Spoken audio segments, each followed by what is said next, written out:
Here is a black-winged stilt, wading on its long legs in an artesian dam in the Black Horse region of Western Queensland. Black-winged stilts are found throughout Australia. All they need is a wet area containing a suitable invertebrate food supply and an adjacent grass area for breeding. The exception to the distribution of these birds are the sandy deserts where water will not pool. So a dry habitat without water is not suitable. They migrate according to wetland conditions. If the lake becomes dry or lacking nutrients so that there are no invertebrates, then they will migrate to a second lake. If there is severe drought, there is a movement towards the coast. These birds are found throughout Australia, also Indonesia, Malaysia, Papua New Guinea and New Zealand. I have been using the name black-winged stilt, but recently this bird's name has been changed to the white-headed stilt. The unresolved question is whether the new name reflecting a different species is appropriate. Under the old system of naming, the Australian bird was a subspecies of the black-winged stilt, as was the Indonesian bird, but now with the new name, this suggests that it is a separate species. Here out in Western Queensland is a young stilt. It's feeding in a little bit of an unusual way, in that its head is going right under the water.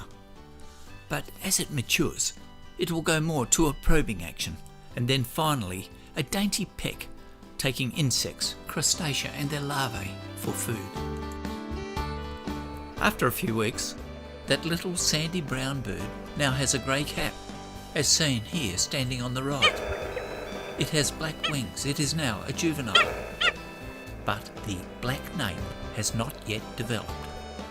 With a little bit more aging, the grey head will fade to white. To achieve adulthood, it must have the black nape on the neck and the ability to stand on one leg while roosting.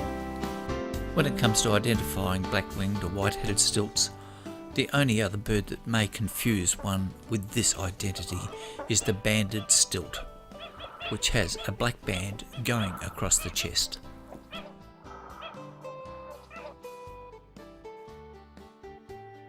As mentioned earlier, the naming of the black-winged stilt to the white-headed stilt has been controversial. I'm not too sure as to why the name was changed.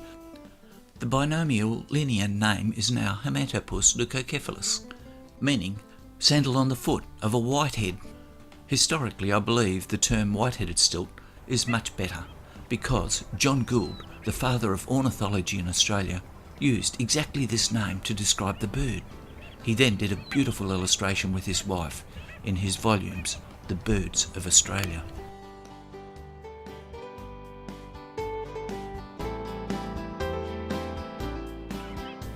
The diet of a black-winged stilt, or white-headed stilt as we now call it, is biased towards insects and their larvae, but they will eat anything that moves, whether vertebrate or invertebrate. Because they have a fast-action probe, they can catch and grab.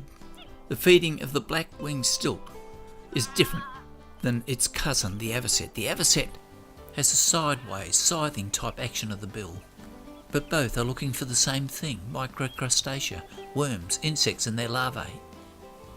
The white-headed stilt's technique of feeding may be a little bit varied depending on the water level and the substrate. Probing into the mud will happen if it is soft, and if worms and bloodworms are present.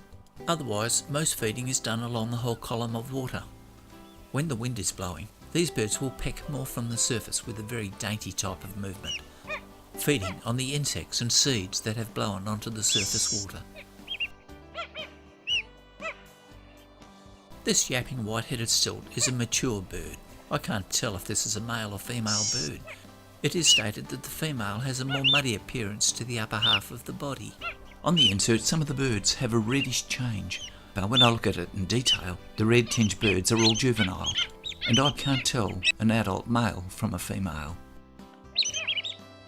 A juvenile bird, greyish head, very dark around the eyes. The cap has faded to a pale grey. Now watch carefully as the bird extends its neck. See that little bit of dark grey nape, darker than the immature bird. It is not quite an adult yet, but getting very close. After molt, it will be a mature bird. It has been a year now. He has molted and here he is again, a mature bird. This young stilt is wading in fairly deep water at Hexham Swamp. It is a tidal area, and look, the water is very close to its belly. But it is a young, immature bird with lots of energy and little experience. So it is wasting quite a few calories trying to gather food in deep water.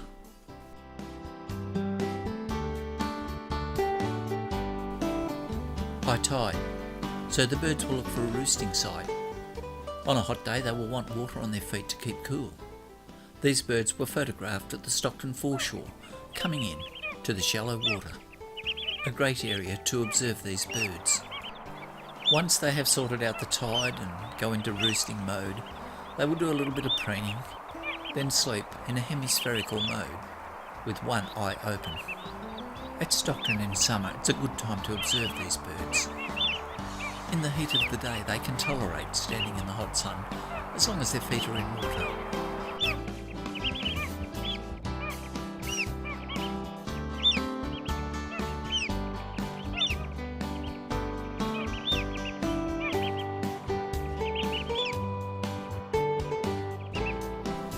Dryland roosting happens more on a cooler day. Always on the edge of the lake, never too far from the water. Sunbaking, and because there's no water, they will often squat, delicately tucking their long legs under the body. It's a good time to manage feather displacements, and with roosting, at the beginning and end of the period, the birds will often preen.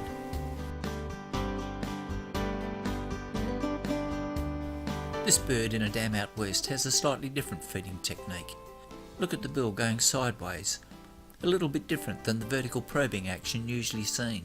In addition, this sideways movement is happening at the level of the bird's feet, on the surface of the substrate mud. So what this bird is doing is stirring up the mud, bringing the food closer to the surface, where it can be gleaned visually instead of a blind probe, as they often use for worms. But I think it's benefiting his mate more than him. I suspect this lake is running out of nutrient, and the number of invertebrates is very low. So this white-headed stilt may soon have to move on to another lake. Here now is the more typical surface feeding, with a delicate peck gleaming from the surface water.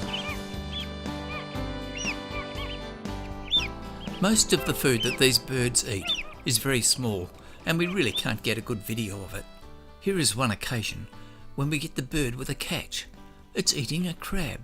It looks bluish, and I suspect that it is a soldier crab. However, I am a little uncertain because I have seen these birds walk over soldier crabs without eating them.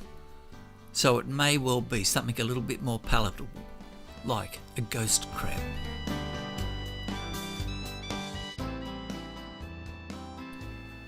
In the Hunter Valley estuary, the ever-changing tides make these birds constantly fly. Between feeding and roosting, they have to find different sites. At roosting time, they may take some time to settle, but when they tuck their bill under the wing, they know that they have a short time until they have to go out and feed again. Between roosting, feeding and breeding, the black-winged stilt or white-headed stilt has a very active life.